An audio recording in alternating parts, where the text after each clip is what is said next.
Bien, buen día, queridos alumnos. Nuevamente les pido me confirmen si me pueden escuchar. Mientras tanto, recordatorio y recomendaciones que ya les había mencionado el día de ayer sobre lo que es la plataforma virtual de la universidad, de las clases. Gracias por la confirmación. Todo el contenido y todo lo que ustedes tienen que estudiar está en la plataforma virtual. Las instrucciones están en los grupos de WhatsApp en los que ya los han agregado. Ahí dentro de la plataforma tienen diversas actividades y contenidos y autoevaluaciones que ustedes tienen que hacer, porque eso se va registrando en la plataforma y eso les va a ayudar para poder estudiar para el primer examen. Como ya les había dicho, el día de mañana, miércoles, es el último día de clases de esta primera parte. Y el día jueves no hay clase y ustedes tienen que presentarse de manera presencial en la universidad, en la Facultad de Ciencias Económicas, para hacer su registro biométrico para poder dar el examen, para que les den un horario y grupo, ¿no? Para que ustedes puedan ya asistir y presentarse a su examen el día viernes 30. Como les dije, el horario y grupo, yo creo que se lo van a indicar en ese mismo momento o ya saldrá el registro en la plataforma para que ustedes ahí lo tengan presente. El jueves, a partir de las 8:30 de la mañana, ustedes ya pueden presentarse o estar ahí esperando a que les atiendan en la Facultad de Ciencias Económicas para hacer el registro biométrico. Ya de todas formas, hagan su registro, consulten todo lo que tengan que consultar ese momento y ahí mismo en la universidad aprovechen de verificar, ¿no?, que ya están registrados y cuál es su grupo y su horario, y una vez que ya esté todo completado, ya recién vayan a su casa. No hagan el registro y se vayan porque puede pasar algo y de ahí tienen que volver. El jueves enviarán comunicado, hoy es lo más probable. Yo no estoy en esos grupos, no estoy seguro de cómo es esa metodología, pero en sí tienen que avisarles e indicarles todo eso. Sobre la evaluación psicológica, como ya les había dicho, yo no tengo conocimiento al respecto de ello. Bueno, una vez hechas las recomendaciones, una última, les encargo tener cuidado con el micrófono, ya para no causar ningún tipo de interrupción, tanto en la explicación que yo esté dando, como para que ustedes no pierdan la concentración. Dicen que habría que llevar para el registro biométrico, yo creo que simplemente su carnet o algún otro documento que yo me imagino que les van a indicar en el grupo. Así que no tengo. Buenos días, perdón, Sí. licenciado. Buenos días, jóvenes. Por favor, con el tema de la evaluación psicológica, registro biométrico, no le pregunten al profesor por qué, porque él no tiene conocimiento de eso, solamente les está informando, ¿ya? Ahora, con respecto al registro biométrico, como les digo, tengan paciencia que nosotros en el transcurso del día o mañana le vamos a enviar toda la información necesaria para que ustedes asistan al registro biométrico, ¿ya?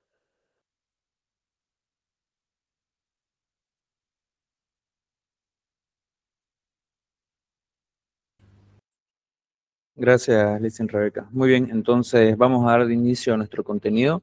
El día de hoy tenemos mucho de qué hablar y bueno, de todas maneras el día de hoy me voy a limitar a dar la clase hasta las 11:50 para poder darles un descanso entre esta clase y la siguiente. El día de ayer utilicé todo el tiempo.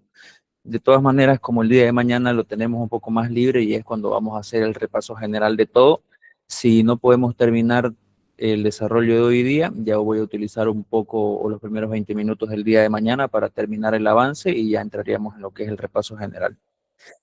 Entonces, para el día de mañana, como ya les había dicho anteriormente, vayan anotándose las preguntas que quieran hacer o lo que quieran consultar o sobre algún punto específico que quisieran volver a repasar, ¿ya?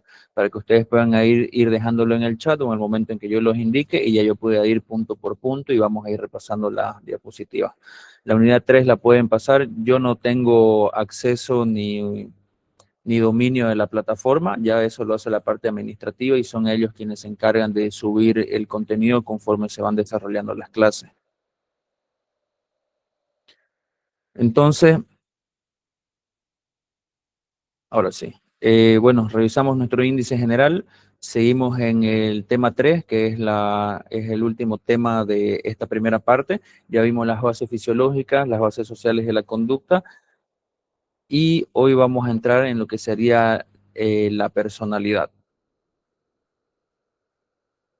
Entonces, la personalidad, un tema muy amplio, muy complejo, de los más estudiados de la psicología, de los que aún hay cierta controversia, quizás por así decirlo, dada la complejidad y las múltiples variables que se implican o que influyen en el desarrollo de la personalidad.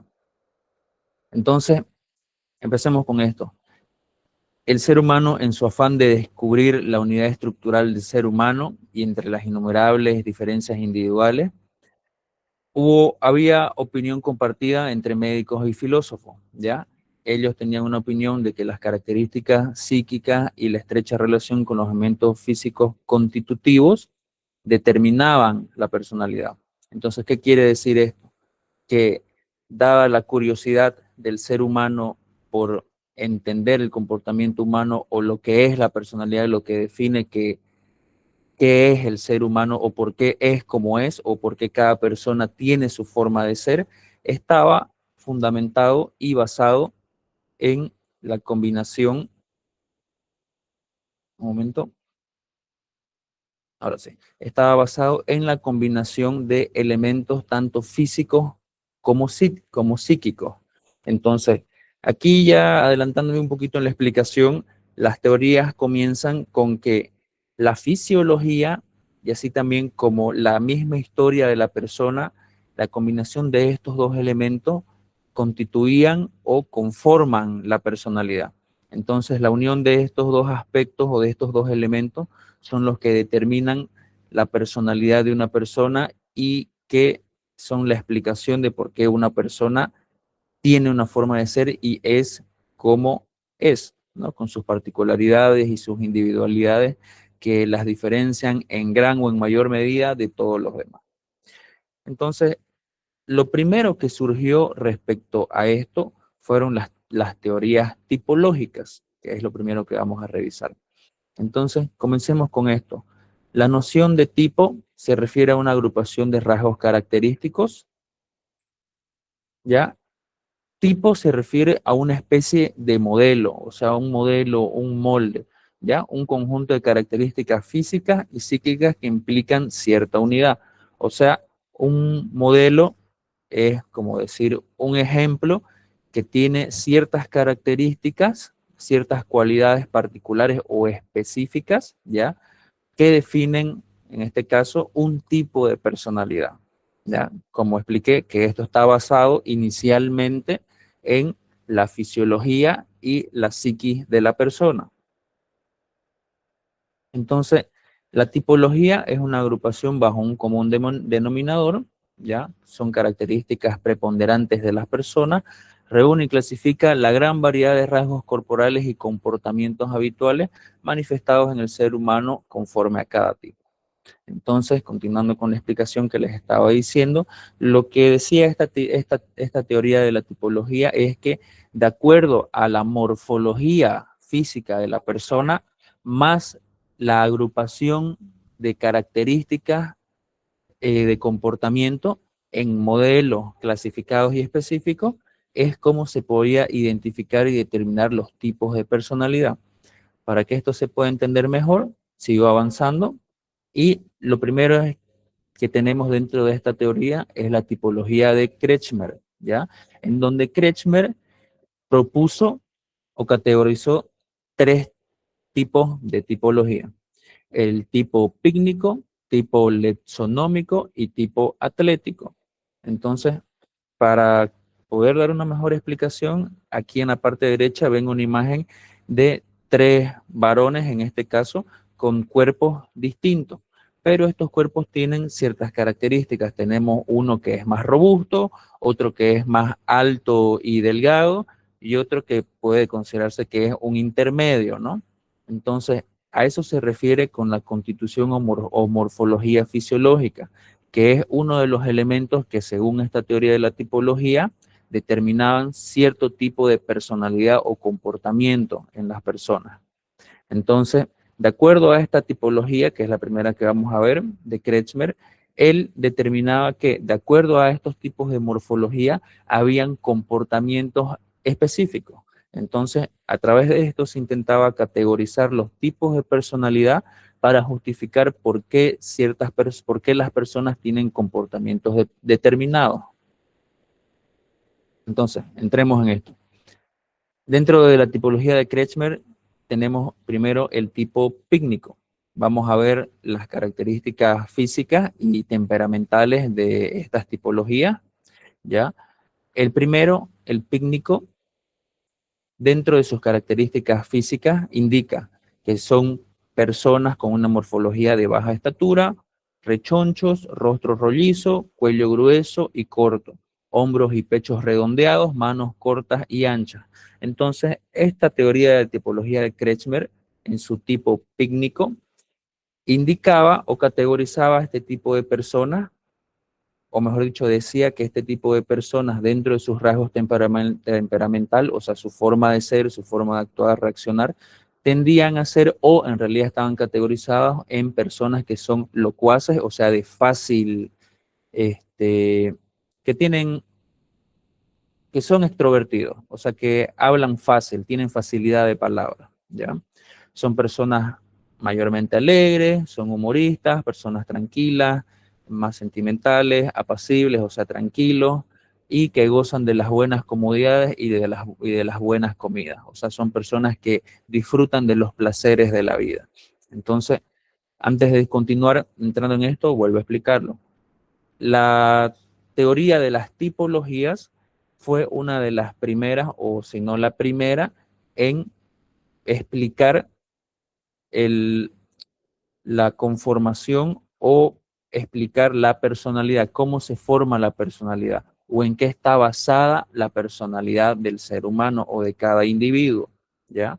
Entonces, como dije al inicio, los primeros tratados sobre esto o sobre el estudio de la personalidad se basaban en que había una combinación de fisiología, o sea, cuerpo físico, y historia del ser humano o todo lo que conforma su psiquis, o sea, la relación entre estos dos.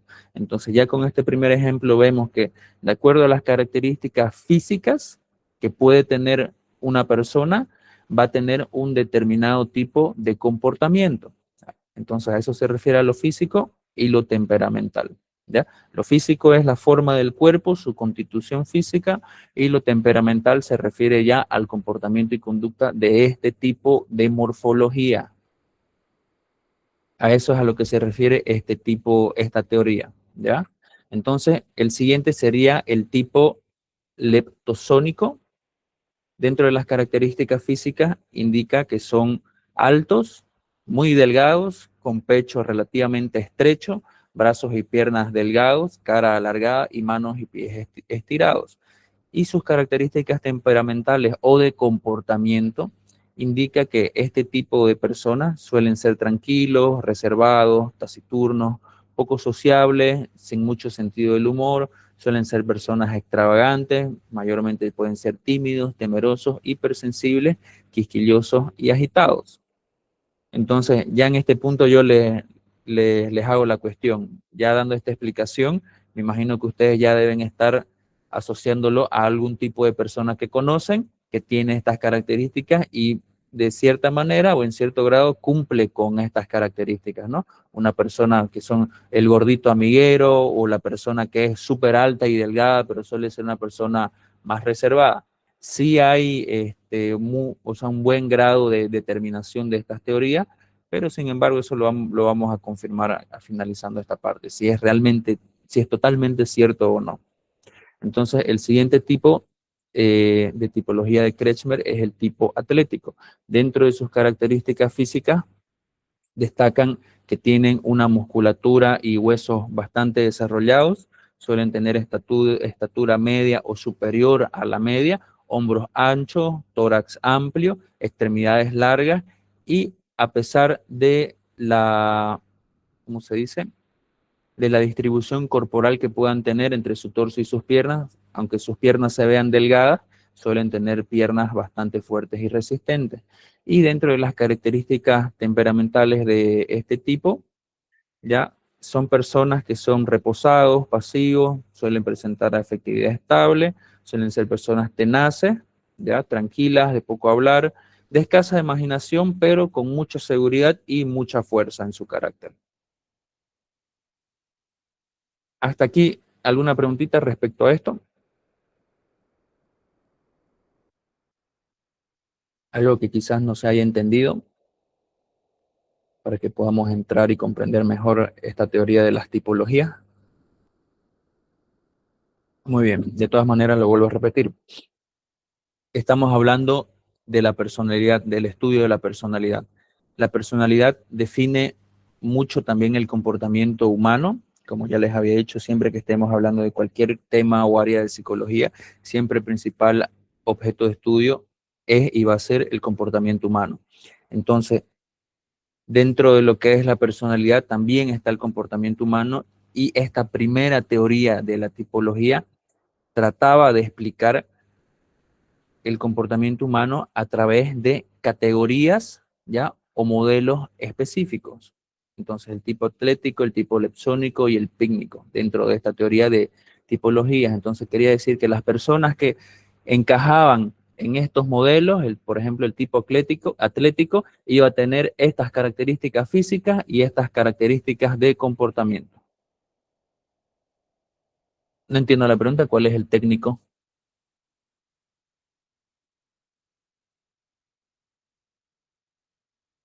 Los tres primeros tipos son pícnico, leptosónico y atlético.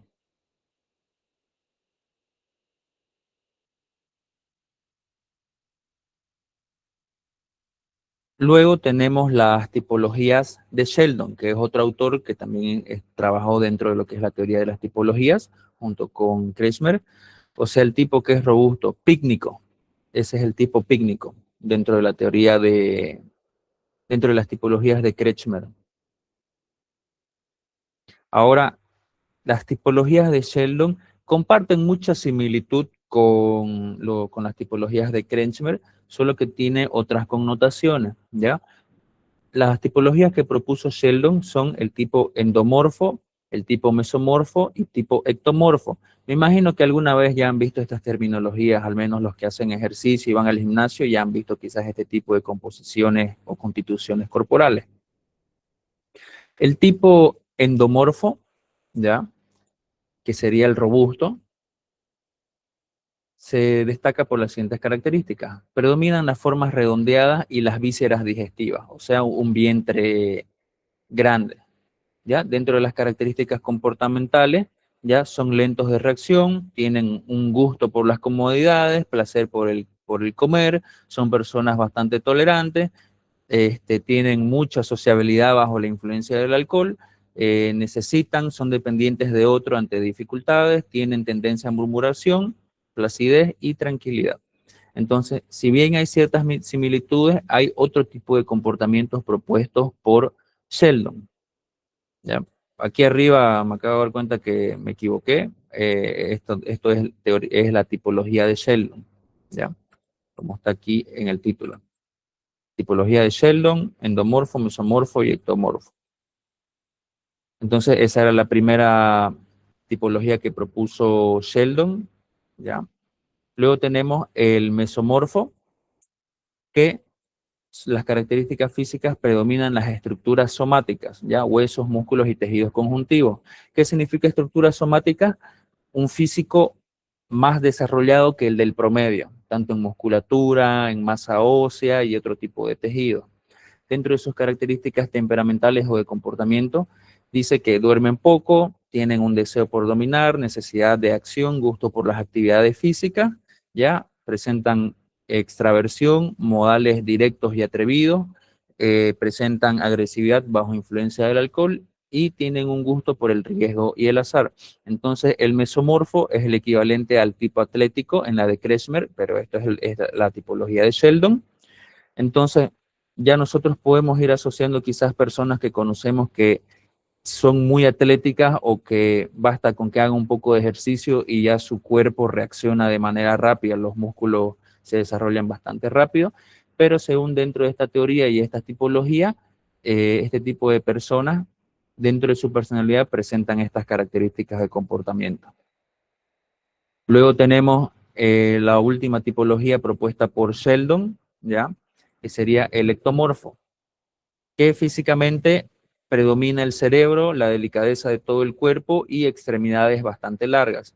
Dentro de las características temperamentales, la rapidez excesiva al reaccionar, sueño superficial, solitario, gusto por la reflexión, necesidad de soledad en momentos difíciles, introversión, es escrupuloso, tiene recato sentimental y control emocional. Entonces, antes de continuar, hacemos el pequeño repaso, ¿ya? Tenemos las tipologías de Kretschmer y de Sheldon. Kretschmer proponía el pícnico, leptosónico y el atlético. Sheldon, el ectomorfo, mesomorfo y endomorfo. ¿Okay? Pero aquí ya los podemos ver de manera general. Entonces, esta teoría de la tipología fue un intento de demostrar que los rasgos físicos se coordinan con los rasgos psíquicos, ¿ya? O sea, psique, mente, comportamiento. Fue un aporte valioso en su momento, sí, permitió una delimitación y referencia para poder entender el comportamiento. Como les decía, era una manera de justificar y definir por qué las personas se comportan de determinada manera o para poder categorizar las personalidades que tenían los individuos de acuerdo a su morfología o constitución física. Ahora, como indica aquí, hoy en día los tipos puros basados en esta teoría de tipología son una minoría. Como les dije, en el momento en que yo les estaba haciendo la explicación de los diferentes tipos, ¿no? Tanto de Kretschmer como de Sheldon, ya nosotros en nuestra mente fuimos recordando o asociando a personas que conocemos que fisiológicamente cumplen con estas características, ¿no? Personas que son más bajitas y rechonchas, personas que son altas y muy delgadas, o personas que tienen un físico atlético, como se dice, porque tienen una musculatura más desarrollada. Pero son una minoría porque los tipos puros que están dentro de estas categorías son muy poquitos. Entonces, sí podemos llegar a conocer a alguna persona que cumpla a cabalidad con la categoría que veamos, ¿no? En un caso en particular, por ejemplo, el atlético. Sí podemos llegar a conocer personas que cumplen con estas especificaciones, cuerpo desarrollado y los comportamientos que son precisamente los que acabamos de describir, ¿no? O sea, lo temperamental, de acuerdo al tipo de fisionomía. Entonces, la relación somatotipo, o sea, físico, y de temperamento, comportamiento, presenta más excepciones que aciertos. Entonces, esta es la conclusión de esto, que si bien esta teoría fue un inicio y un grandísimo aporte en poder entender y justificar y explicar el comportamiento o el desarrollo de la personalidad, al final terminó siendo, no terminó cubriendo, ¿no?, la explicación y el estudio del desarrollo de la personalidad, porque se limitó demasiado a categorizar cada tipo de personalidad de acuerdo a los rasgos que hemos visto, porque la personalidad del ser humano es muchísimo, muchísimo más profunda y compleja que simplemente encajarla en 3 o 6 categorías, como hemos visto. Entonces, ahora sí entramos más profundo en lo que es la personalidad, ¿ya? Primero, es importante ver el concepto de personalidad. Como decía, solo lo físico no determina la forma de ser de un individuo. Hay que considerar y tener en cuenta los factores ambientales, o sea, la influencia del entorno sobre el individuo, así como también los factores históricos, o sea, la experiencia de vida que ha tenido un individuo, ¿ya?, como influyentes en el desarrollo de la personalidad. Ahora, pasemos al concepto. La personalidad es una estructura psicobiosocial, porque son sus principales componentes que la conforman: lo psíquico, lo biológico y lo social, como ya habíamos visto anteriormente, ¿no? ¿Qué es lo que pasó con el niño salvaje? Entonces, la importancia del entorno y la sociabilidad o del proceso de socialización para la conformación de la personalidad y el comportamiento del ser humano. Esta estructura se alcanza a través de la evolución y el desarrollo del ser humano. Es un proceso que se va conformando desde la infancia hasta la madurez y está constituido sobre la base hereditaria, que lo vamos a ver ahorita en un momento, ya cuáles son esas bases. Entonces, esto activa la relación del individuo con el entorno social, familia y cultural y social. Entonces, esto se refiere a que estas bases hereditarias están o se ven influidas y de determinada manera por la relación que hay con el individuo, con el entorno social en el que se desarrolla, el tipo de familia que pueda tener, la cultura en la que se está desarrollando y el entorno, bueno, el entorno social, vale la redundancia. Perdón, por eso es que la personalidad es una estructura que está compuesta por lo psíquico, lo biológico y lo social. ¿Ya? Desde la personalidad hay una manera propia de comportarse en comunidad, en algún momento lo hemos hablado, ¿ya? Es una forma propia de recibir, la influencia social y una forma de influir también sobre ella. Entonces, esto se refiere a que cuando nosotros estamos en comunidad, o sea, en nuestra familia, en la escuela, en la universidad, con algún grupo de amigos o algún grupo de algún tipo en específico, de acuerdo a nuestra personalidad, nosotros tenemos una manera de recibir la influencia del proceso de la socialización, que eso influye en el desarrollo y la conformación de nuestra personalidad. Y desde ello, también nosotros presentamos y exteriorizamos una manera de influir sobre los demás o sobre nuestro entorno de acuerdo a nuestra personalidad. Como ya había dicho, la personalidad se compone de diversos factores, que es lo que vamos a ver ahora.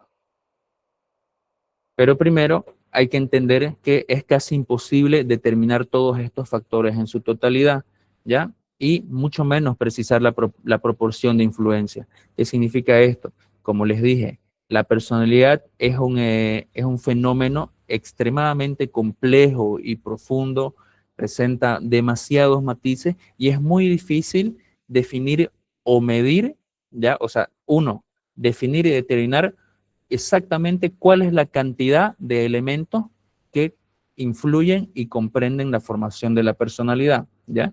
Y de todos esos elementos o factores o variables que se puedan elegir para medir, por ejemplo, es muy difícil poder decir con precisión qué elemento, qué factor o qué influencia ha tenido, vale la redundancia, mayor influencia o en menor o mayor cantidad sobre el desarrollo de la personalidad de un individuo. Entonces, para que se entienda un poco mejor, yo, Eduardo, para que se determine mi personalidad, sí se tiene que estudiar mi historia de vida, mi experiencia, ya mi base genética, etcétera, pero es muy difícil decir que mi personalidad es un resultado de 50% de mi base genética, un 10% de mi experiencia de vida, un 5% de mis estudios, otro 7% de mis relaciones sociales. Entonces es difícil, casi imposible determinar ese tipo de medidas de influencia sobre el desarrollo de la personalidad, ¿ya? Pero se pueden clasificar en tres grupos generales, ya que son los factores hereditarios, los factores mixtos y factores ambientales, que estos son los que conforman y componen el desarrollo de la personalidad de una manera más genérica, ¿no? Como lo vimos, psicobiosocial. Entonces, lo primero que vamos a ver son los factores hereditarios. Dentro de este apartado, indica que es la transmisión de rasgos y características mediante la carga genética, ¿ya? Y que definen una predisposición genética. Antes de pasar a los otros dos términos que están ahí, quiero que vean la imagen que está aquí en la izquierda, ¿no? Que dicen genética, mujer más varón igual y los hijos. Entonces, como pueden ver ahí en la imagen, la mujer está de rosado, el varón de azul. El primer hijo tiene el 50% de la madre, el 50% del padre. ¿Ya? El otro hijo, si bien tiene 50 y 50, lo tiene inverso y la otra hija puede tener un 80% de la madre o un 20% del padre y la otra hija las mismas proporciones, pero al revés. Entonces, aquí podemos ver ejemplificadas en esta imagen cómo es que se distribuye la carga genética entre nuestros descendientes, ¿ya? Pero aún así es difícil poder determinar qué tanta carga genética tiene cada individuo heredados desde sus padres. Y es extremadamente variable y muy al azar el cómo se va a distribuir o se va a conformar esta carga genética. Entonces, por eso está ahí el ejemplo. Un niño puede ser resultado de una proporción perfecta de 50-50, otro de 70-30. Entonces, dentro de la carga genética están las características del padre y la madre, pero en mayor o menor medida. Y este grado de carga genética en cada uno es lo que genera una predisposición genética. Entonces, para que se entienda, podemos tener un padre de carácter fuerte con tendencia agresivo y podemos tener una madre con una personalidad, si quieren decirlo así, que sea más tierna, amable, de sumisión, ¿ya? Entonces, el primer hijo puede presentar mayor carga genética del padre, ¿no? Una tendencia a conducta más agresiva.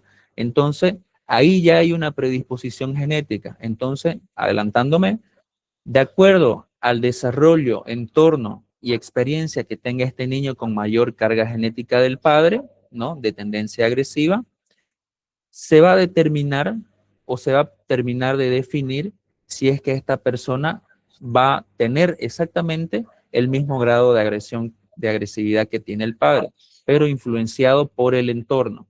Ahora, de acuerdo a esa influencia del entorno, puede que esta predisposición genética no se manifieste, o sea, que se manifieste en menor medida y que sí haya la tendencia de agresividad, pero ya en determinadas circunstancias o determinados momentos o de una manera muy, muy leve.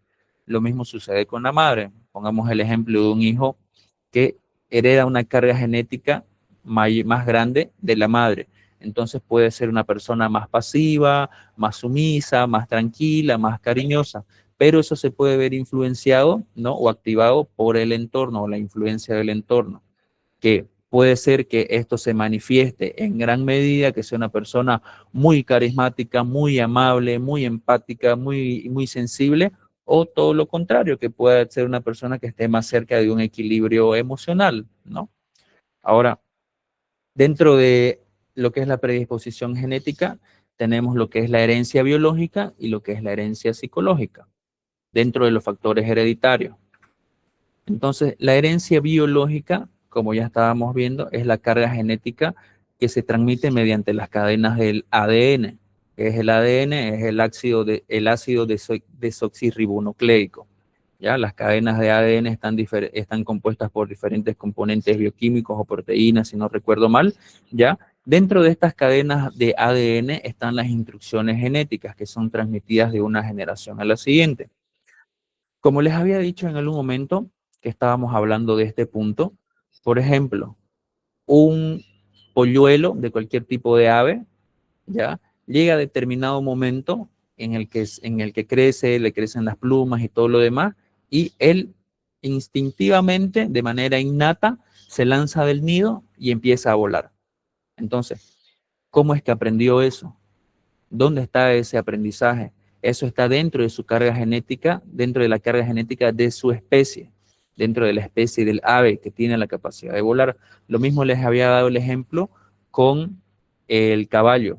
Cuando la yegua pare un potro, ¿qué es lo primero que hace? Cae al suelo y pasan unos minutos, un rato, y de ahí el potro empieza a pararse, tambaleándose, empieza a caminar, y a las pocas horas el potro ya está caminando y corriendo. Aprendió a caminar. Eso está dentro de su carga genética. Ahora pasa lo mismo con los humanos, con el ejemplo que les había dado sobre los reflejos innatos. Por ejemplo, el reflejo de aprehensión. Cuando les dije que ustedes, si alguna vez tienen la oportunidad de interactuar con un bebé, pongan su dedo en su manito y el bebé por reflejo les va a apretar el dedo, o sea, les va a agarrar el dedo. Ese es el reflejo de aprehensión. ¿Y dónde está esa instrucción? Está dentro de la carga genética del ser humano. Igual con el ejemplo de cómo los seres humanos aprenden a caminar. Ustedes ponen al bebé así de pie en el suelo y cuando los piecitos tocan el suelo, el bebé empieza a hacer un movimiento así de levantar los pies como si estuviera marchando. Eso ya es un reflejo de caminata. Eso ya está dentro de nuestra carga genética. ¿Ok? Entonces, dentro de lo que es la herencia biológica, también se hereda la instrucción genética de lo que sería la constitución orgánica y el temperamento. O sea, constitución orgánica se refiere a que nosotros vamos a heredar los rasgos físicos de nuestros padres, así como también los rasgos o características de temperamento de nuestros padres en diferentes medidas, como ya lo estábamos viendo. Entonces, lo primero, la constitución orgánica se refiere a, como decía, el aspecto corporal externo, el color de ojos, forma de los labios, cabellos, piel, rasgos faciales o constitución corporal y otras características corporales. Entonces, algo que a mí siempre me gusta observar en las personas o en mis conocidos es qué tanto se parecen o qué rasgos destacan más eh, en los que se parecen con su padre o con su madre. Y si ustedes prestan atención, van a ver, normalmente siempre se hereda, por así decirlo, la nariz de un lado de la familia. Entonces, si hay una familia que tiene 3 hijos, normalmente todos van a tener la misma nariz, ya sea del padre o de la madre, y de ese lado de la familia. Lo mismo con los rasgos, por ejemplo, con las orejas, los cachetes, la forma de los labios, los colores de los ojos, o el tono de la piel, o el cabello. Entonces, todos estos rasgos o aspectos externos se van heredando de una generación a otra. Ahora, como les dije, esto es algo que sucede muy al azar, ¿ya? Justamente eso es lo que iba a responder. ¿Qué pasa si no me parezco a mi padre y a mi madre? La carga genética es algo que sucede muy al azar. Entonces, quizás no compartas tanta carga genética de tu padre y de tu madre de manera directa, pero sí de algún antepasado, de tu abuelo o tu bisabuelo. Entonces, hay personas que se parecen muchísimo más a sus abuelos que a sus padres, ¿ya? En mi caso, yo soy calca de mi padre y de mi madre, pero al mismo tiempo de mis abuelos, tanto paternos y maternos. Por eso les digo, ustedes si prestan un poco de atención, se van a dar cuenta que hay mucha similitud en pequeños rasgos, más que todo así como la nariz, la forma de los ojos, las orejas, la boca, o incluso las manos. Y si ustedes observan a una persona, por ejemplo, a un nieto y a un abuelo que se paran juntos, ¿no? Van a ver que hay la misma postura, o sea, la misma forma de pararse o la misma forma de caminar. Eso también está dentro de lo que son otras características corporales. Sí, porque me parezco a mi abuela, exactamente. Es porque la carga genética se va transmitiendo de generación en generación. Por eso es que familias que tienen un linaje muy, muy antiguo y que quizás tengan, no sé, una foto de un pariente de los años 1900 o 1800, por ejemplo, van a ver que tiene mucho parecido quizás con algún tataranieto, porque la carga genética de ese ancestro se ha ido transmitiendo a través de las generaciones y esa carga genética ha llegado en mayor medida a ese tataranieto en específico. Ahora, dentro de esto también están lo que son las enfermedades genéticas. Hay enfermedades que se transmiten a través de la carga genética, como es el cáncer, como es el Alzheimer, también puede ser el Parkinson, las personas que tienen la tendencia a la hipertensión o también a la diabetes, ¿ya? Conforme o de acuerdo a la carga genética que reciban, ya sea de ese lado de la familia que siempre ha tenido esa enfermedad, es muy probable que uno de los descendientes también adquiera o nazca con la predisposición a esta enfermedad. Yo heredé el gastritis de mi abuelo y mi padre, exactamente. Ahí ya hay esa predisposición genética. Entonces uno ya nace con la predisposición, o sea, la mayor probabilidad de poder contraer o tener esta enfermedad. Pero no se olviden, esto se ve muy influenciado por el entorno, ¿ya? El entorno se refiere a todo lo que nos rodea, cómo vivimos, cómo comemos, etcétera. Entonces, en este caso de la gastritis, por ejemplo, vos podés tener la predisposición genética de la gastritis. Sin embargo, si tus padres, por dar el ejemplo, fueron conscientes de este aspecto, se habrían encargado de darte una alimentación para poder prevenir que se desarrolle o que se agrave más este tipo de enfermedad. Pero también puede ser que dentro de la carga genética no haya, vale la redundancia, la suficiente carga genética como para que la persona desarrolle este tipo de enfermedades. Entonces, una familia que tiene un linaje que se caracteriza porque todos tuvieron cáncer o diabetes, puede haber uno de los descendientes que no lo tenga, justamente por la carga genética, ya sea por un lado u otro de la familia. Luego tenemos el temperamento, ¿ya? Que es la tendencia o disposición a reaccionar de manera afectiva. Es el estado de humor habitual de una persona, ¿ya? Esta tendencia viene de las células y las necesidades biológicas del individuo, y el temperamento es algo con lo que nace el sujeto. Entonces, ¿qué es el temperamento? Es la herencia, también va en la carga genética, de la disposición del estado de humor general de una persona.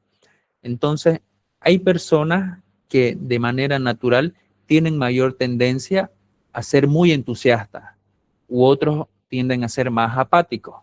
Entonces, hay que fijarse también en cómo son los padres, porque puede haber un padre que sea más apático y el otro padre o madre puede ser una persona más entusiasta. Entonces, estas cargas genéticas se las hereda y se las distribuyen.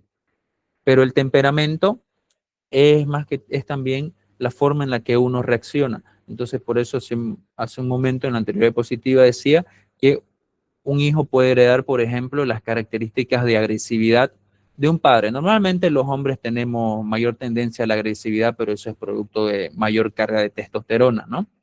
Entonces, esta característica de agresividad puede ser, vale la redundancia, característica de un individuo.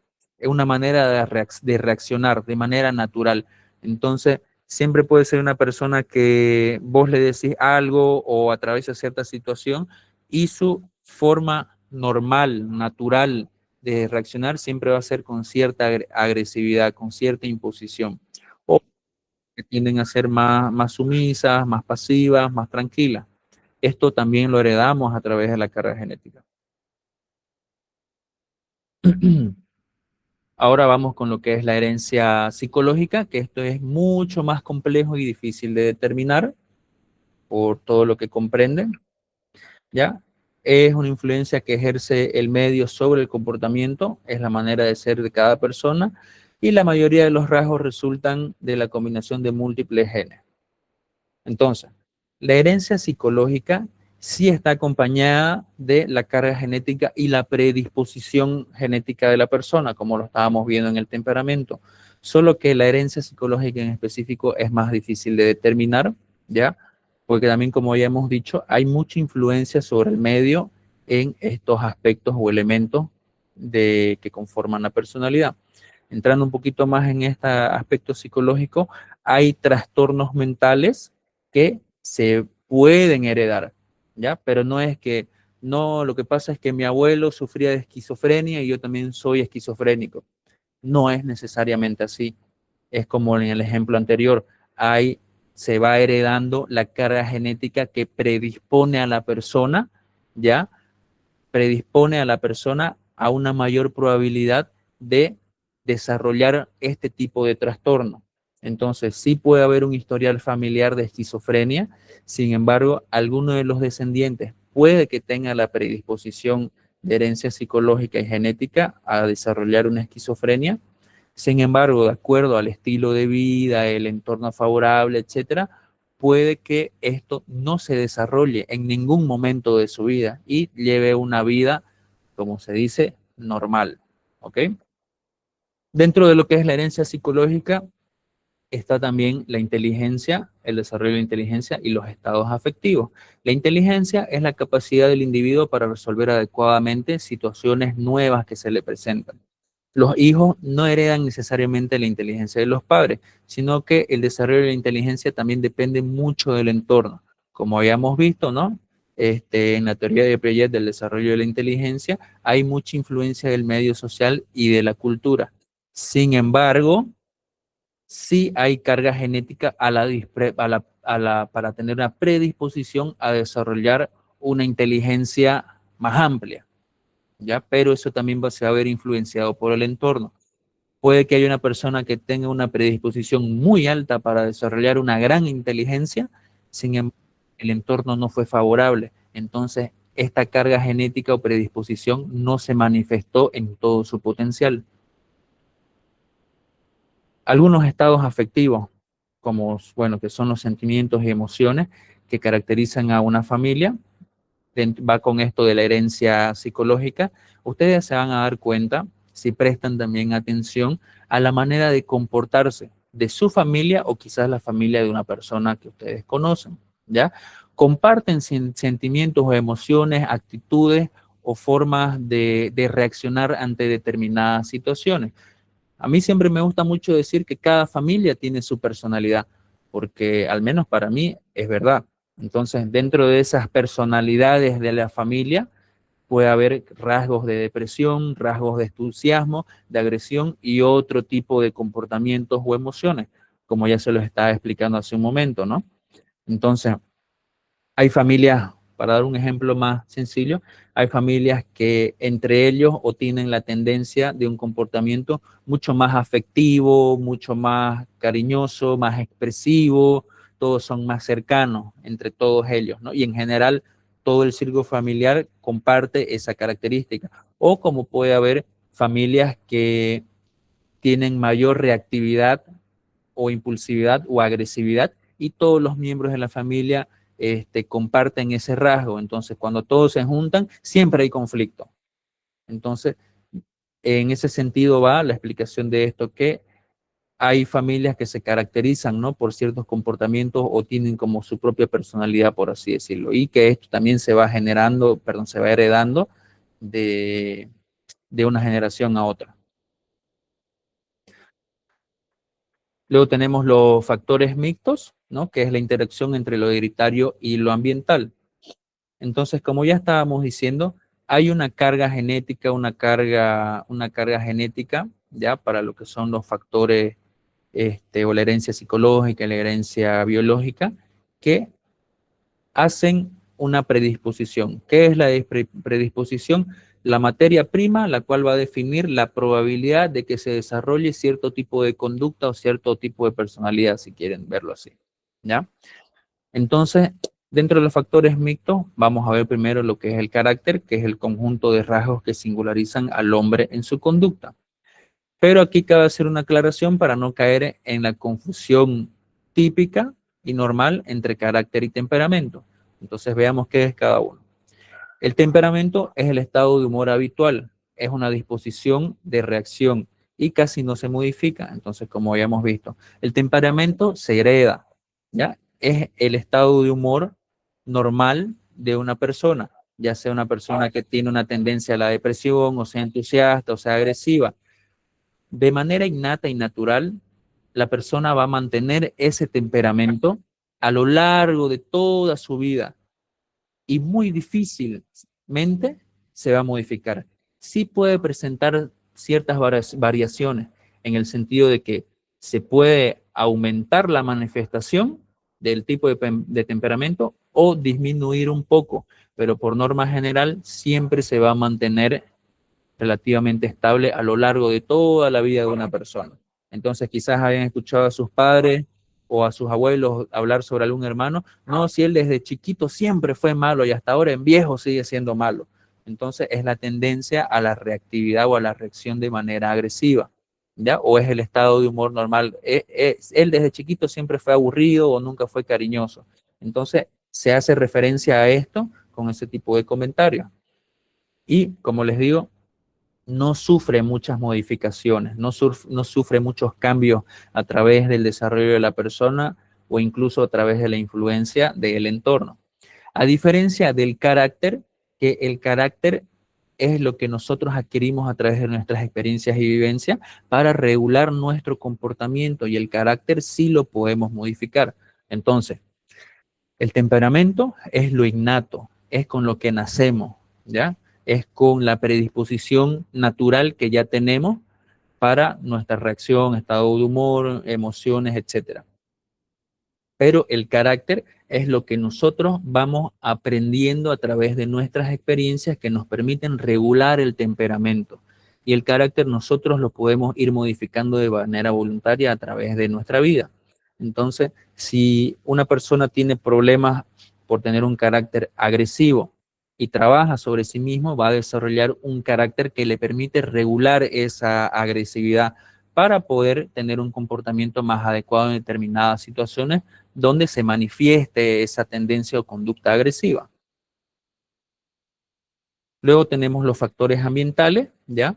El medio ambiente está conformado por todas las influencias de nuestro medio, todo lo que nos rodea, los olores, los sonidos, la comida, nuestro estilo de vida, nuestra casa, nuestro barrio, nuestro colegio, nuestro trabajo, la universidad en la que estudiemos, nuestros amigos, el deporte que hagamos, el deporte que no hagamos, los videojuegos, etcétera. Absolutamente todo lo que nos rodea y percibimos de manera consciente o inconsciente nos está influenciando todo el tiempo, ¿ya? Desde que nacemos hasta el día que morimos, ¿ya? Entonces, esta influencia del medio empieza desde el embrión, o sea, desde que nosotros somos, bueno, un embrión, ¿no? Que ya es el feto bien chiquitito. Entonces, aquí, en este punto de nuestra vida, influye mucho la alimentación de la madre, las enfermedades que pueda tener la madre o los estados de ánimo que presente la madre, etcétera. Así como también el ambiente físico, el ambiente social o el ambiente cultural en donde se esté llevando a cabo la gestación del embrión. Entonces, dicho de manera sencilla, una mujer que está embarazada, su bebecito, el embrión o cuando ya es un feto, ya está recibiendo las influencias del entorno a través del cuerpo de la madre, ¿ya? Entonces, por eso es importante que las mujeres cuando están embarazadas tengan un buen ambiente en donde poder desarrollar o llevar a cabo la gestación, ¿no? Entonces, también influyen los estados anímicos, ¿no? De la madre. Si es una madre con depresión, esos esas cargas emocionales van a afectar de alguna u otra manera al desarrollo del embrión. Por así decirlo, pueden afectar en que el embrión o el feto no crezca lo suficiente. O así como al contrario, una madre que se cuida y se alimenta bien o está en un entorno favorable, va a resultar en un bebé o en un recién nacido que está en perfectas condiciones de salud. ¿Ok? Dentro de los factores ambientales, tenemos el ambiente físico, como ya decíamos, es el mundo de la naturaleza, situación geográfica, flora, fauna, clima, condiciones de vida. Dentro de lo que es el ambiente físico, volvamos al ejemplo que di en las primeras clases, ¿se acuerdan? Sobre cómo era Santa Cruz de antaño. Entonces, el clima influye en nuestro estilo de vida. Por eso es que yo les había dado el ejemplo. Si ustedes se fijan, normalmente en las personas mayores al final de la tarde sacan sus sillitas a la vereda y se sientan ahí a charlar. Uno, eso es por el calor, es una costumbre, un hábito que tenemos aquí porque uno sale a refrescarse, sale a ventearse, a bajar la temperatura de su cuerpo. Y ahí, ¿qué pasa? Se produce una interacción social porque estás viendo a la gente que pasa, estás viendo a los vecinos, te pones a charlar. Entonces, el ambiente, en este caso el clima, está influyendo sobre nuestro comportamiento y nuestra forma de ser y nuestra personalidad. Por eso entonces podemos decir que geográficamente Oriente y Occidente tienen personalidades distintas, ¿no? Y no solo aquí, sino también en diferentes partes del mundo. Normalmente las personas de climas cálidos, como es nuestro caso, tenemos tendencia a la extroversión y las personas de clima frío suelen ser o tienen mayor tendencia a la introversión porque pasan más tiempo encerrados protegiéndose del frío. Luego, los ambientes sociales es el conjunto de espacios de relacionamiento y convivencia, como ser la familia, escuela, amigos, vecinos, trabajo, etcétera, en donde se aprenden diversas costumbres, creencias, ideas, se forman diferentes tipos de vínculos que influyen en el ser, en la manera de pensar, de sentir y actuar. Jóvenes, no se olviden de esto. Con quienes ustedes se rodeen, ustedes se van a ver influenciados por todo esto que estamos viendo aquí, por las costumbres, creencias, ideas, los tipos de vínculos van a influir siempre sobre ustedes. Entonces, de acuerdo al tipo de persona con quienes ustedes se junten o hagan un grupo de amigos en la universidad, va a influir y puede terminar determinando qué tan bien a ustedes les vaya o no en la universidad. Porque yo, por ejemplo, en mi vida universitaria he tenido diferentes grupos de amigos, desde los que me decían, faltémonos a clase y vámonos al billar, hasta los que me motivaban y me incentivaban a hacer grupos de estudio. Entonces, elijan bien ahí. Luego tenemos el ambiente cultural, ya que son todas las creaciones del ser humano, edificios, máquinas, medios, libros, leyes, normas, etcétera, etcétera, La cultura está dentro de lo que es lo social porque es un producto de la sociedad, ¿ya? La cultura es todo lo que caracteriza a una sociedad en específico, sus normas, hábitos, forma de vida, estilo, etcétera. Eso está dentro de lo que son los factores ambientales. Otros aspectos que también influyen sobre lo que es la conformación de la personalidad y sobre lo que estábamos viendo es el aprendizaje, ya que casi toda la conducta es resultado de este proceso y el aprendizaje modifica y enriquece las conductas en diversas etapas. Entonces ya habíamos visto la teoría de Jean Piaget y cómo se va desarrollando la inteligencia, ¿no? Y el aprendizaje del ser humano. Habíamos visto la teoría de modelado o de aprendizaje por modelado de Albert Bandura, y habíamos visto también el ejemplo de el niño salvaje, ¿no? Entonces, dentro de todo, de todas esas teorías y todo el desarrollo humano, siempre está presente el proceso de aprendizaje. Luego, otro aspecto a tomar en cuenta es la historia personal, compuesto por todos los factores que hemos mencionado, y determina en gran medida la personalidad. Somos seres históricos por todo lo que nos sucede en nuestro desarrollo. Entonces, como conclusión de esta parte, que es la personalidad, el ser humano o la personalidad es producto de toda la influencia biopsicosocial, porque vimos que hay una herencia genética, ¿ya? Y una herencia fisiológica, influencias del medio ambiente, ahí ya estamos hablando lo que es lo psico y bio, y lo social, que es lo que comprende el proceso de aprendizaje, por el cual nosotros a través de la experiencia vamos aprendiendo todo lo que nos va moldeando y va conformando la personalidad y va definiendo por qué nosotros somos como somos en este punto de nuestras vidas. Pero ahora, haciendo una comparación, la personalidad que ustedes tienen en este punto de su vida, a la edad que yo tengo, va a sufrir muchas modificaciones. Entonces, por así decirlo, cuando uno es joven, a la edad en la que están ustedes, los varones al menos tenemos tendencia a ser más competitivos, más agresivos, más intrépidos, más osados. Cuando uno se va volviendo mayor, aparte de que fisiológicamente se van regulando muchos procesos del cuerpo, uno ya tiende a ser más paciente, más calmado, más pasivo, ¿no? Pero sin embargo hay ciertas características que se mantienen, como lo habíamos visto, como habíamos visto lo que es el temperamento. En mi caso, yo siempre he sido una persona que tiene un temperamento bastante tranquilo. Entonces, a lo largo de mi vida siempre he presentado esa característica y no ha sufrido muchas variaciones. Entonces, ustedes reflexionen sobre qué tipo de temperamento tienen y se van a dar cuenta que a lo largo de su vida siempre han presentado esas características con muy pequeñas variaciones de acuerdo a lo que hayan ido viviendo en cada etapa, ¿no? Dicen, si el padre de 3 hijos varones le es infiel a la madre y luego el hijo mayor también lo hace, el segundo y tercero también lo harán. Depende mucho de la predisposición de cada hijo, ¿ya? En cuanto a la herencia genética y psicológica, pero es que aquí también justamente va con la conclusión, ¿no? Tenemos que tomar en cuenta todos los aspectos.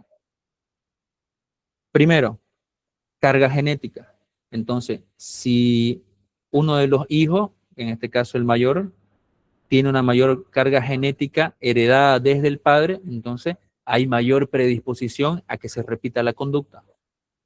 El segundo y tercer hijo, por la diferente carga genética que van a recibir tanto el padre y la madre, puede que también tengan o mucha mayor probabilidad o menor probabilidad de que se repita o se imiten estas conductas. Ahora, no nos olvidemos que hay la influencia del entorno. Entonces, puede haber la predisposición genética, pero el entorno también determina si se va a repetir o no este tipo de conducta.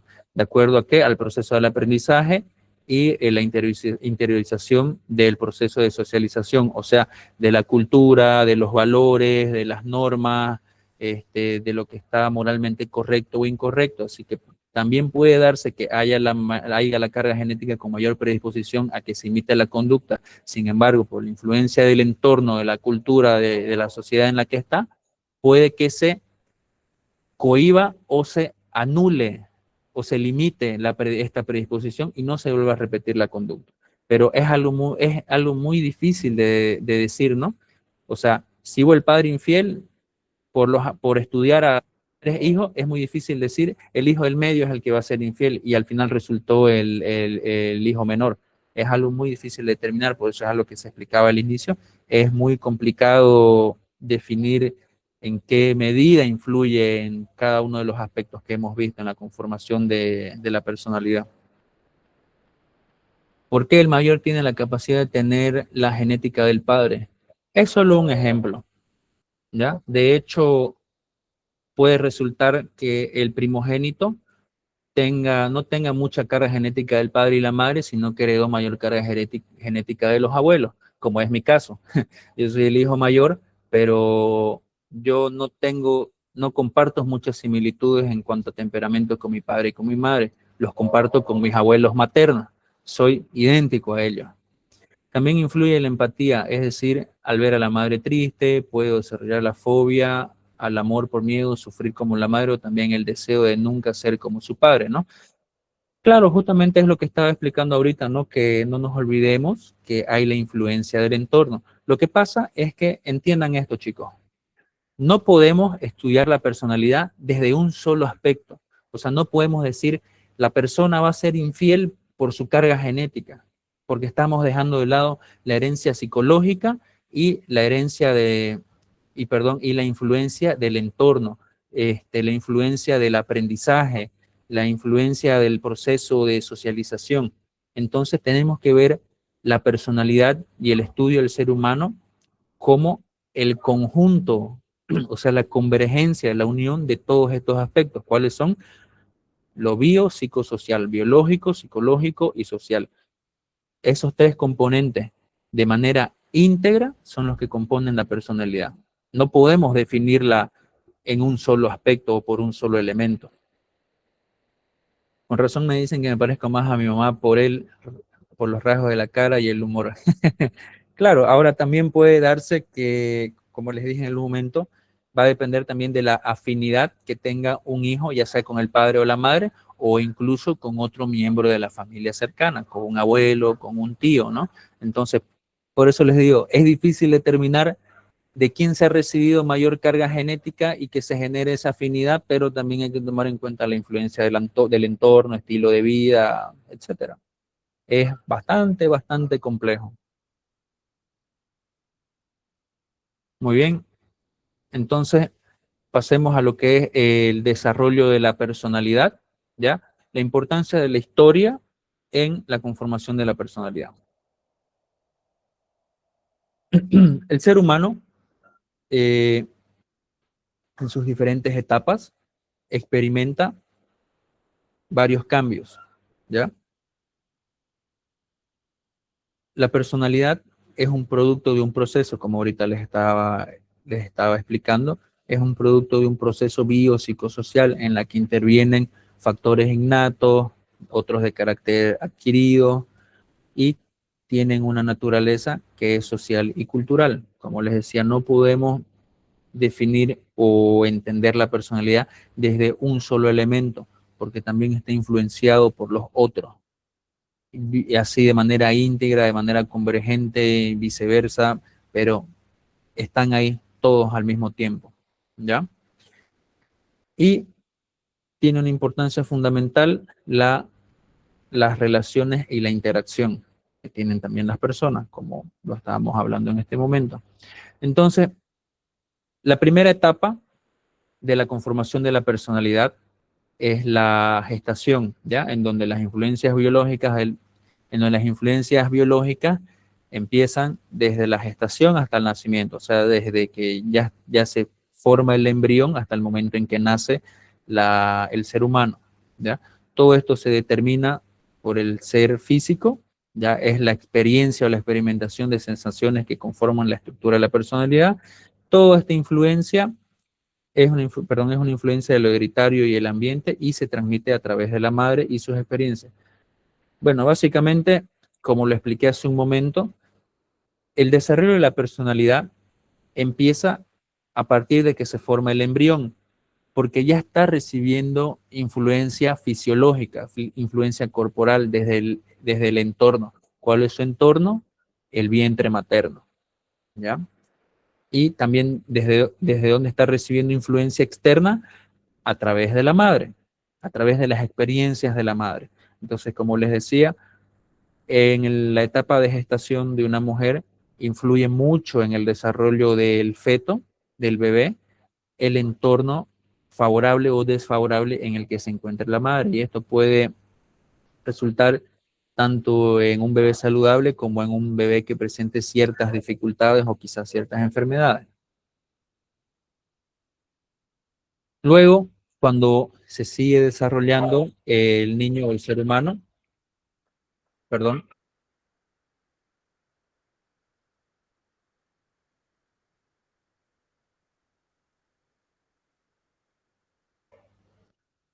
van a disculpar, como les decía.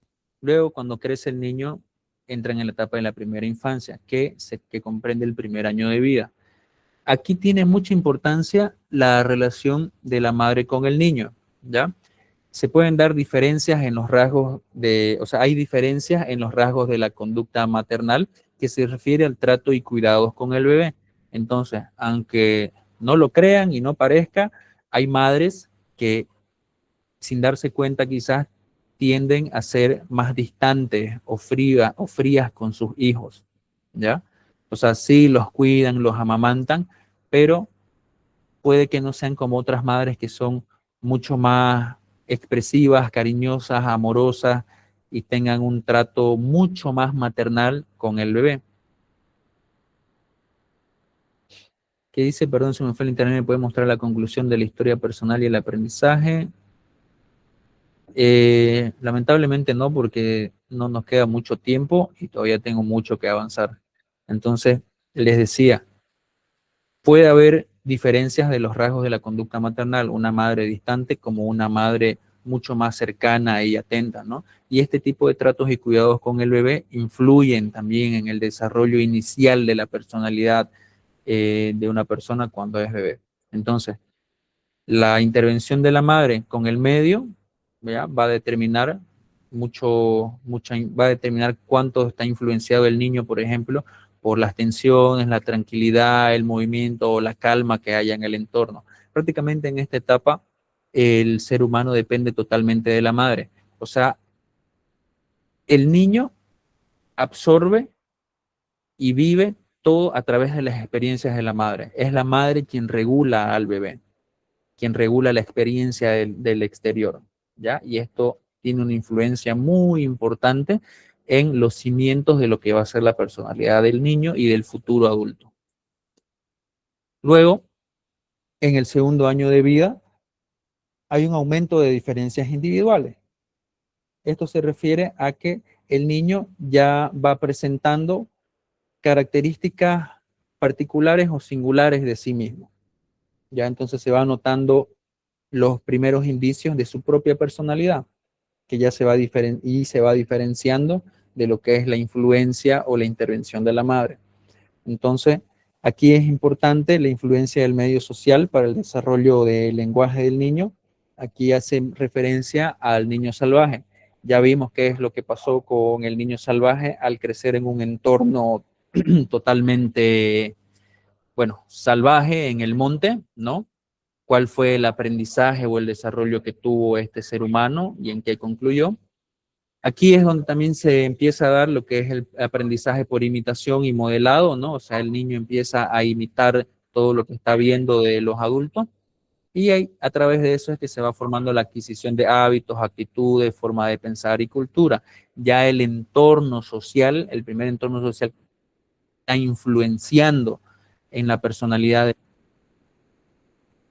Luego, dentro del tercer año de vida, surge la verdadera interacción social. En este punto el niño ya puede emitir varias palabras y sostener cierto tipo de conversación, ¿ya? Entonces, por eso aquí es importante el proceso de socialización en el cual intervienen los adultos, que son ellos quienes crean un clima y situaciones favorables para la situación del niño. Entonces, aquí es donde se dan juegos de socialización, por ejemplo, entre los padres y los niños, donde uno puede estar armando un rompecabezas o puede el niño estar recreando algún juego con sus autitos y ahí pueden estar acompañándolo sus padres y ellos acompañar en ese proceso de socialización, ¿no? Porque ahí se está manteniendo cierta conversación. Luego tenemos la segunda infancia, que es a partir de los 6 años hasta aproximadamente los 7, en donde aquí ya se observa una mayor exigencia de la sociedad hacia el niño, como en que ya se le exige cierto grado de independencia y responsabilidad sobre sus funciones y tareas, ¿ya? Aquí es donde ya el niño ya empieza a socializar con otros niños. En ese entorno es donde, bueno, donde empieza el año escolar también, es donde surgen los líderes, los amigos populares o los rechazados y otros fenómenos que muestran el interés del niño por la personalidad de los otros. Entonces, en este punto, ya el niño tiene una personalidad inicial conformada y el niño empieza a notar que hay diferentes tipos de personalidades, por así decirlo, y él muestra interés por conocer estas diferencias entre uno y otros niños. Dentro de la segunda infancia está también, bueno, mejor dicho, de los 10 a los 13 años que está dentro de lo que es donde se produce un alcance de metas en el desarrollo de la personalidad, en el donde se desarrolla y se cimienta mucho más la capacidad de socialización. Aquí el niño muestra un esfuerzo centrado en el conocimiento del mundo exterior. Entonces el niño quiere salir más, quiere juntarse más con sus amigos, quiere conocer más el mundo, etc. Es la edad de la solidaridad, ¿ya? Porque demuestra mucho apoyo mutuo entre sus iguales frente a elementos externos. Se van a dar cuenta que en esta edad, no sé, cuando hay un cumpleaños o un juntecito familiar, suelen juntarse los niños de este rango de edad y es el grupo de niños contra los adultos, tienen cierta aversión hacia los adultos, ¿no? A pesar de que dependen de los adultos, muestran cierto rechazo o protección de su grupo hacia las influencias de los adultos. Eso es característico de este rango de edad. Luego de ello está la adolescencia, ¿ya? Pero antes de entrar en esto, explico lo siguiente. El psicoanálisis, así como otras teorías, estudiaban mucho a la infancia, ¿ya? Por determinaciones del psicoanálisis sobre la infancia, ya que, porque decía que es una etapa decisiva en el desarrollo del ser humano, porque según el psicoanálisis, todo lo que pasa en la infancia va a determinar la vida adulta, incluyendo la adolescencia, ¿no? Entonces, todo lo que pasa en la infancia con el niño desde la perspectiva del psicoanálisis va a determinar cómo va a ser la personalidad y comportamiento del adolescente y posteriormente la vida adulta. Sin embargo, estudios posteriores y refutando y criticando el psicoanálisis concluyeron que la adolescencia es igualmente decisiva que la infancia, ¿ya? Para la conformación o el desarrollo o en lo que va a concluir o resultar el adulto en las etapas posteriores de la vida. Entonces, aquí ya estamos hablando de dos tipos de etapas, la socialización primaria y la socialización secundaria, que es en la socialización secundaria el ingreso a la vida adulta. Pero este tema de la adolescencia hoy no lo voy a desarrollar porque está más adelante en la unidad 5, si no me equivoco, y ahí es donde lo vamos a desarrollar y ampliar con todo lo que comprende. Entonces, aquí nos vamos a pasar directo a lo que es la socialización secundaria, que es el ingreso a la vida adulta. Entonces, socialización secundaria y vida adulta. A la vida adulta, el individuo llega con una personalidad ya formada, en donde esta personalidad ya tiene una relativa estabilidad. Como les dije, desde la edad en la que están ustedes a la que estoy yo, si bien no hay cambios considerables, pero sí los hay, eso se puede entender como una relativa estabilidad. Todavía hay bastantes modificaciones, ya que pueden ser sutiles u otras más notorias. Entonces, lo nuevo que se va aprendiendo puede generar muchos cambios, como ya lo estaba diciendo. Aquí es donde se da la incorporación al mundo laboral, al mundo productivo, hay nuevos vínculos sociales que implican aprender nuevos comportamientos. Entonces, aquí hay algo importante de entender. Ustedes recién están empezando a ser adultos, ¿ya? Lo que sería adultos jóvenes.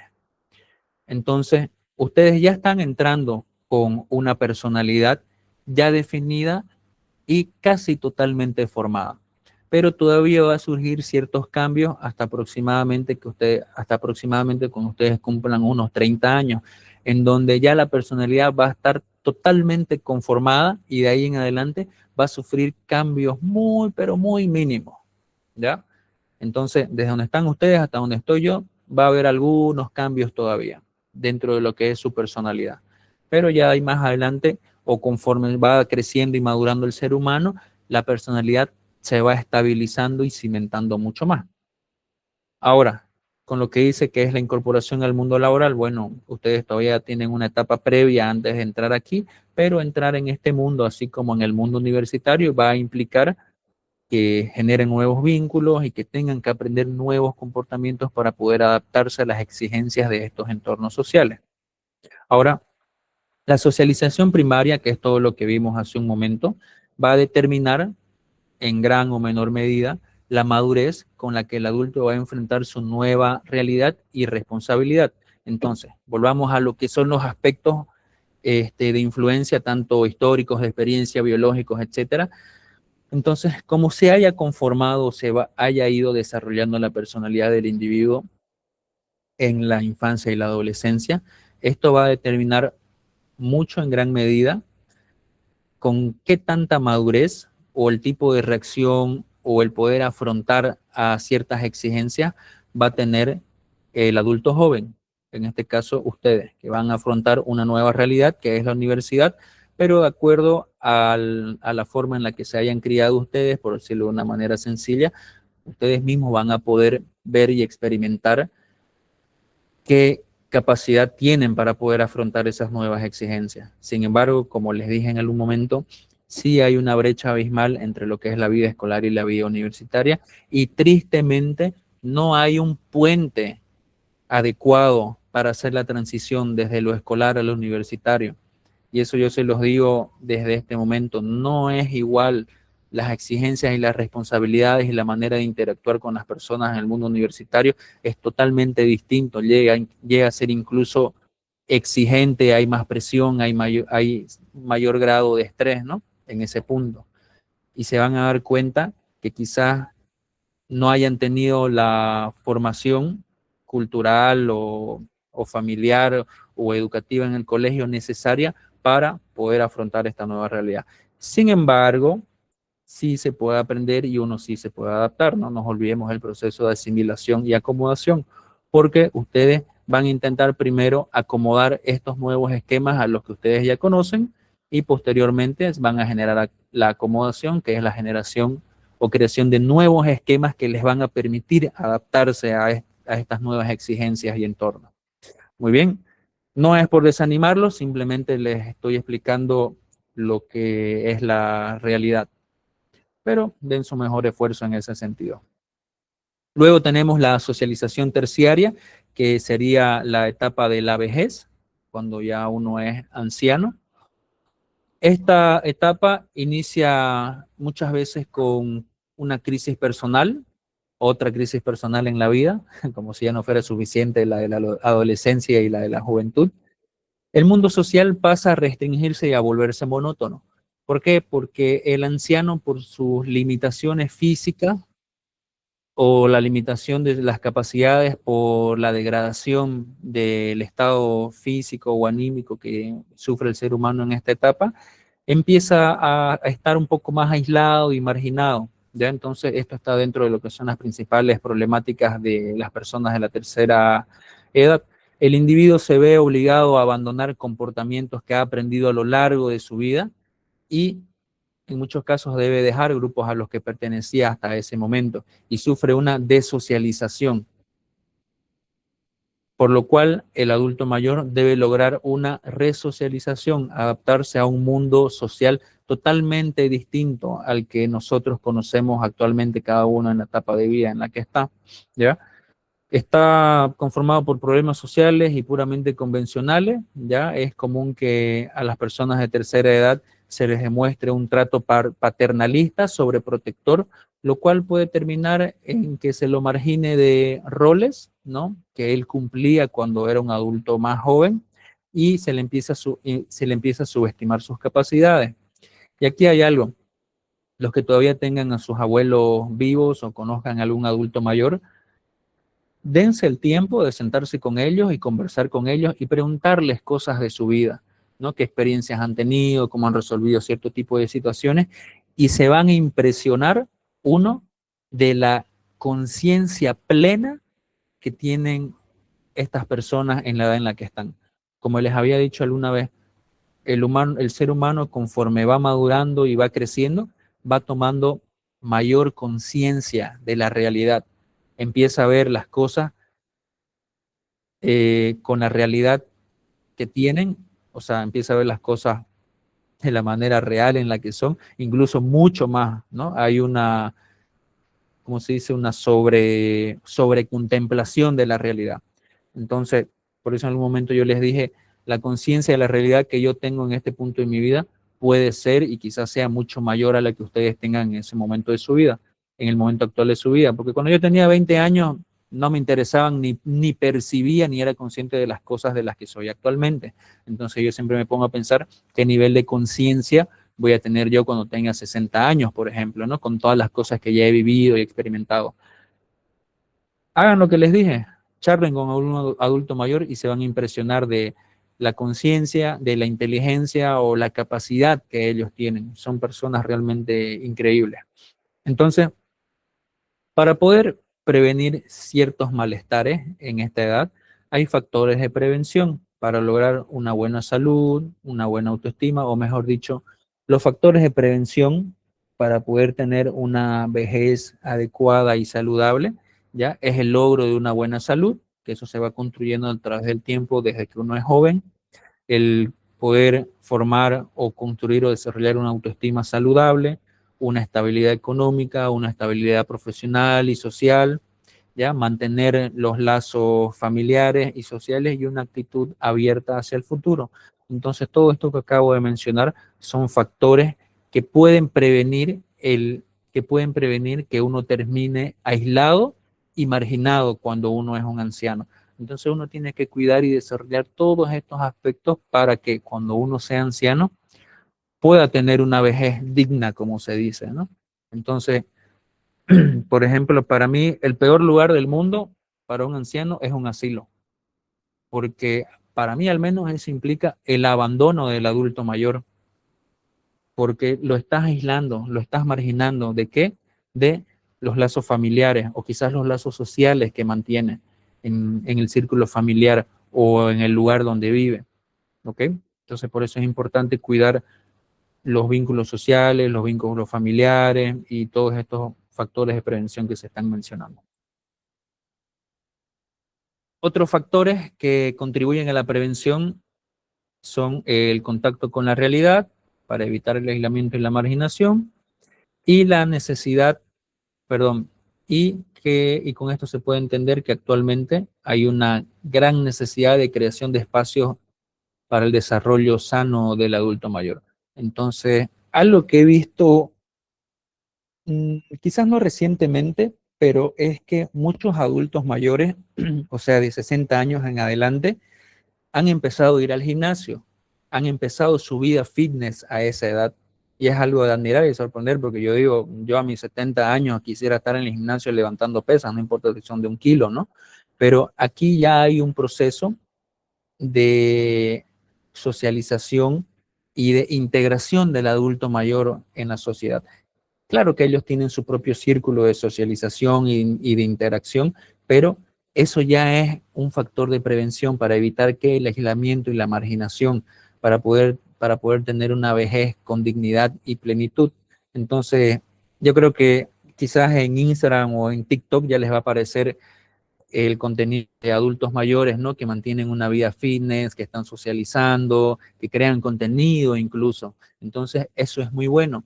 Y junto con esto, ya que la tendencia y la moda hoy en día es la vida fitness y todo esto, yo creo que en el futuro de aquí unos 30, 40 años, mi generación, tanto como la de ustedes, vamos a ser la generación de ancianos más saludable que va a haber en la historia. Y eso es algo muy positivo y espero que de aquí en adelante se vayan creando, ¿no?, estos espacios para que cuando nosotros lleguemos a esa etapa podamos desarrollarnos de una manera íntegra y adecuada y podamos vivir bien. Y con eso concluimos esta parte de la personalidad, del desarrollo de la personalidad, y justo ya me tocaba entrar en lo que es el liderazgo como un rasgo de la personalidad, pero ya no nos va a dar el tiempo. Así que prefiero darles estos 5 minutos que quedan entre esta clase y la siguiente para que puedan tomar un pequeño descanso. Y el día de mañana, los primeros 20 minutos más o menos, vamos a desarrollar todo lo que es el liderazgo